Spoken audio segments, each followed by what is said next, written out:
दर्शकों को नमस्कार, आपका स्वागत है मेरी इस आज की नई दैनिक समसामयिकी में। पहला क्वेश्चन है, यूनेस्को ने कितने स्थलों को खतरे वाली सूची में शामिल किया है? तो यूनेस्को ने अभी 6 धरोहरों को खतरे खतरे वाली सूची में शामिल किया है, जो कि संघर्ष कर रहे हैं प्राकृतिक आपदा व जलवायु परिवर्तन को लेकर के। जिसमें पहला शहर है टोरिक चेरसोनिज, जो कि प्राचीनतम शहर है यूक्रेन का। दूसरा है मेराबाइमो, जो कि ऐतिहासिक आंतरिक शहर है हमारा सूरीनाम का। और तीसरा है टॉया लेबनान। और चौथा है हमारा बोमा बेलिंगेलू। और पांचवा है हमारा माइग्रेटरी लैंडस्केप। और छठा है हमारा माउंट अमेल। जैसे कि हमें पता है अभी 45वां विश्व धरोहर जो कि हमारा भारत का बना है सारनाथ, जो कि बौद्ध स्थल है यूपी में। और हमें पता है कि भारत के टोटल 45 ऐसे विश्व धरोहर हो गए हैं, और जिसमें से यूनेस्को में हमारे 2 शहर भी हैं, जयपुर जिसको 2019 में डाला गया था, और अहमदाबाद जिसको 2017 में डाला गया था। इसी तरह यूनेस्को में हमारे 13 बायोस्फीयर रिजर्व भी हुए हैं, जिसमें लेटेस्ट अभी है शीतल स्थल जो कि हमारे हिमाचल प्रदेश में है।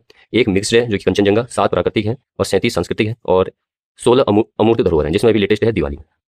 हमें पता है सृजनात्मक शहर यूनेस्को की जो है उसमें भी हमारे 9 शहर हैं, जिसमें जयपुर है जो कि शिल्प लोक कला के क्षेत्र पर भी डाला गया था 2015 में। वाराणसी संगीत के क्षेत्र में डाला गया था 2015 में। और चेन्नई संगीत के क्षेत्र में डाला गया था 2017 में। मुंबई फिल्म के क्षेत्र में डाला गया था 2019 में। और हैदराबाद को पाक कला के क्षेत्र में डाला गया था 2019 में। और श्रीनगर को शिल्प लोक कला के क्षेत्र में डाला गया था 2021 में। और कोझिकोड जो केरल में हमारा साहित्य के क्षेत्र में डाला गया था 2023 में। जो साहित्य के क्षेत्र में कोझिकोड ये पहला है हमारा, ठीक है। अगला है हमारा ग्वालियर संगीत 2023 और लखनऊ पाक कला के क्षेत्र 2025 जो कि भी लेटेस्ट है। तो सृजनात्मक शहर में यूनेस्को में हमारे कितने शहर है? तो 9 शहर है।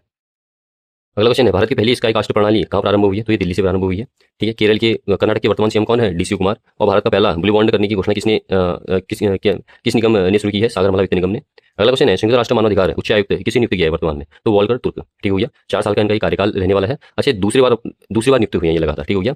और हमें पता है कि मानवाधिकार घोषणा पत्र कब आया था? 10 दिसंबर 1948 में। अच्छा, इनके विरोध में 10 देशों ने इनके विरोध में क्या किया है? वोट नहीं दिए हैं, ठीक है, ठीक हो गया। और 13 लोगों ने भाग नहीं दिया, 144 देश ऐसे थे जिन्होंने इसके पक्ष में वोट दिए। और जो विरोध में जो इनके आए थे यूएसए, इजराइल और यूक्रेन जैसे देश जो है इनके विरोध में इन्होंने वोट डाला, लेकिन फिर भी उनके बावजूद भी क्या कहते हैं, इन्होंने क्या कहते हैं इस बार भी अपनी जीत यहाँ पर सुनिश्चित कर ली है। तो कौन बने अभी हमारे? वॉल्कर तुर्क, ठीक हो गया। अगला क्वेश्चन है, जो ये मानवाधिकार सम्मेलन है ना, ये जो वियना घोषणा के द्वारा सर्जन की 1993 का, उसके तहत इस पोस्ट को सर्जन किया गया था, ठीक है, 20 दिसंबर 1993 को। अच्छा, अभी महासचिव कौन है हमारे यूएन के? एंटोनिया गुटारेस, ठीक हो गया। और स्थायी प्रतिनिधि कौन है भारत के यूएन में? औरतनेनी हरीश।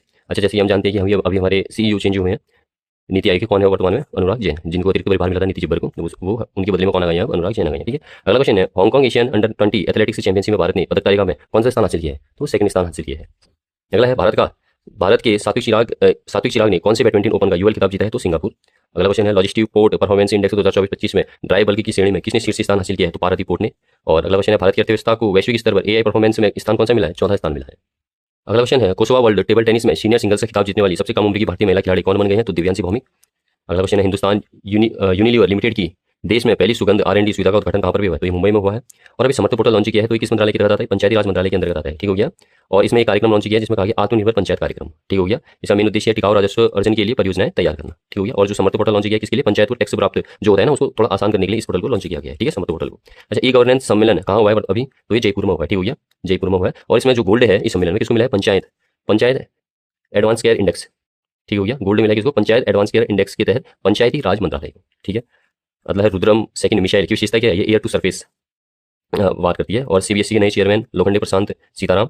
अगला है, मूंगा सिल्क के लिए सैनी हेजोरी मिशन कहाँ लॉन्च किया है? तो ये आसाम में लॉन्च किया है। अगला क्वेश्चन है, कॉमनवेल्थ पीस मेडिसिन कॉन्फ्रेंस 2026 कहाँ पर हुई है? राजस्थान में हुई है, 31 जुलाई से 2 अगस्त तक है। इसकी थीम क्या है? शांति मध्यस्थता कानून का आसान बनाना, मतलब शांति मध्यस्थता कानून का शासन, इसकी थीम है, ठीक है। इसकी शुरुआत किसने की थी? वर्तमान हमारे जो 53वें सीजीआई हमारे सूर्यकांत जी उनके द्वारा इसकी शुरुआत की गई थी, ठीक है। अच्छा, इसका उद्देश्य क्या है? इसका उद्देश्य है कि विवादों को शांतिपूर्ण तरीके से मध्यस्थता के द्वारा इसको समाप्त करना, ठीक है। हमें बताया शांति और न्याय जो एसडीजी इंडेक्स है, एसडीजी इंडेक्स के कौन से नंबर पे आता है? ये 16वें नंबर पे आता है, ठीक हो गया। और यहीं पर पे जो अरुणेश्वर गुप्ता की है डेथ ऑफ माई मिस्ट्रेस, इस ऑटोबायोग्राफी का भी लॉन्च किया है, ठीक हो गया। हमें बताया डायबिटीज टाइप 1 की जो भी बैठक हुई थी ये भी हमारी जोधपुर में हुई थी। भारत विस्तार की बैठक भी जोधपुर में हुई थी। और जो भैरव बटालियन है वो भी लॉन्च हमारी कहाँ से हुई थी? जोधपुर में हुई थी, ठीक है। और जो पचपदरा बालोतरा में जिसका उद्घाटन हुआ था, ये पहली ग्रीनफील्ड रिफाइनरी पेट्रोकेमिकल्स कंपनी बनी है। और 9 मिलियन मीट्रिक टन पर एनम इसकी क्या है? क्षमता है, ठीक है। कब लॉन्च हुई है? 4 जुलाई 2026 को, ठीक है। इसका उद्घाटन किया था किसके द्वारा? मोदी जी के द्वारा। अगला क्वेश्चन है, एआई डिजाइन वाली मैजरोना क्वांटम चिप किसने लॉन्च की है? ये माइक्रोसॉफ्ट ने लॉन्च की है। और यूएनजीए के 81वें सत्र का अध्यक्ष किसे नियुक्त किया गया है? बांग्लादेश को। अगला क्वेश्चन है, अखिल भारतीय औद्योगिक उत्पादन सूचकांक का आधार वर्ष क्या रखा गया है? 2022-23। और जीडीपी का भी क्या है? 22-23 है, ठीक है। अगला है, मेटे फ्रेडरिकेसन लगातार तीसरी बार प्रधानमंत्री नियुक्त हुए हैं, कहाँ के? डेनमार्क के। अगला है, मुख्यमंत्री मछुआरा सम्मान निधि योजना लॉन्च करने वाला कौन सा राज्य है? ये हमारा हिमाचल प्रदेश राज्य, ठीक है। हमें बताया कि हिमाचल के अभी मुख्यमंत्री कौन है? सुखबीर सिंह सुक्खू। अच्छा, 100वीं रामसर साइट किसे घोषित किया? ये सुरहताल बलिया उत्तर प्रदेश में। और 99 नंबर की कौन सी थी? शेखा झील, ठीक है। प्रिंसेस ऑफ अस्तूरियास अवार्ड जीतने वाले पहले फुटबॉलर कौन बने? Lionel Messi. अगला क्वेश्चन है अमृतसर के 27 ग्लोबल डेस्टिनेशन के लिए इजी कनेक्टर सर्विस किसने शुरू की है? तो ये एयर इंडिया ने शुरू की है, ठीक हो गया। अच्छा, इजी कनेक्टर सर्विस सबसे पहले कहां पर से शुरुआत हुई थी? वाराणसी से हुई थी, ठीक हो गया। अच्छा, 57 केजी वर्ग में वर्ल्ड नंबर बॉक्सर बनने वाली भारतीय महिला कौन बन गई है? जैस्मिन लंबोरिया, ठीक हो गया। अच्छा, लिवरपूल में इन्होंने गोल्ड जीता था। अगर आपसे 48 की बात करेंगे, 48 फीट में, तो इसमें मीनाक्षी हुड्डा है, ठीक हो गया। दोनों ही अपने अपने में नंबर 1 है, ठीक है। अच्छा, नॉर्वे चेस का खिताब किसने जीता है? आर प्रज्ञानंद ने। विश्व प्रकृति संरक्षण दिवस का बनाया जाता है 28 जुलाई को बनाया जाता है। इसकी घोषणा कब की थी? आईयूसीएन ने 28 जुलाई 1998 को की थी, तभी से ये बनाया जाता है, ठीक है। अच्छा, वकील से सीधे सुप्रीम कोर्ट में प्रमोट होने वाली दूसरी महिला कौन बनी है? अंकिता मोहन, ठीक है। और पहली कौन थी? इंदु मल्होत्रा। अच्छा, hockey men's under 18 Asia cup 2026 का खिताब किसने जीता? भारत ने। लोकसभा स्पीकर ओम बिरला ने CPA India region John second conference का उद्घाटन कहां पर भी किया है? तो ये चंडीगढ़ में किया है। अच्छा, फ्रेंच ओपन 2026 का पुरुष सिंगल का खिताब किसने जीता है? जर्मनी के अलेक्जेंडर ज्वेरेव ने। अगर महिला की बात करें तो मीरा, जो कि रशिया की, ठीक हो गया। अच्छा, फ्रेंच ओपन का एक नाम क्या है? Rowland Garros. अगला क्वेश्चन है देश का प्रमुख समुद्री और मैन्युफैक्चरिंग हब बनने के लिए ship building and repair policy 2026 कहाँ लॉन्च हुई है? तो गुजरात में।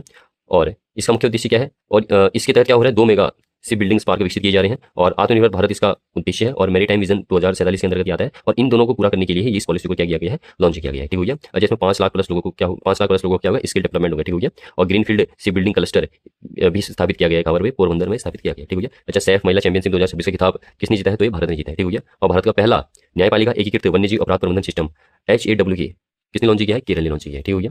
अगला क्वेश्चन है हमारा आरटीएक्स स्पार्क शिप लॉन्च करने वाला कौन है? एनवीडिया कंपनी है, ठीक हो गया। Indian film festival of Melbourne IFFM 2026 में आर्टिस्ट ऑफ डिडी टंक्सन से सम्मानित किसे किया गया है? पंकज त्रिपाठी को। ऑपरेशन नासा किसने शुरू किया है? हमारा ईरान ने शुरू किया था। अच्छा, चुंगुर गांव भारत का पहला मॉडल बॉर्डर विलेज बना है, यह कहाँ स्थित है? लद्दाख में। अगला क्वेश्चन है भारत टॉप पर पहली वर्ल्ड योगासन चैंपियनशिप 2026 की मेडल टैली में कौन से स्थान पर रहा? तो शीर्ष स्थान पर रहा है, ठीक है। पहली बार हुआ था, 102 मेडल के साथ शीर्ष स्थान पर रहा। कहाँ पर भी हुआ था? अहमदाबाद में, ठीक हो गया। अगला है एनएससी ने भारत का पहला घरेलू बेंचमार्क आधारित नेचुरल गैस फ्यूचर्स किया लॉन्च, ठीक हो गया। ये एक शेयर है, ठीक हो गया। 27 जुलाई से आप इसमें क्या कर सकते हैं? ट्रेडिंग कर सकते हैं।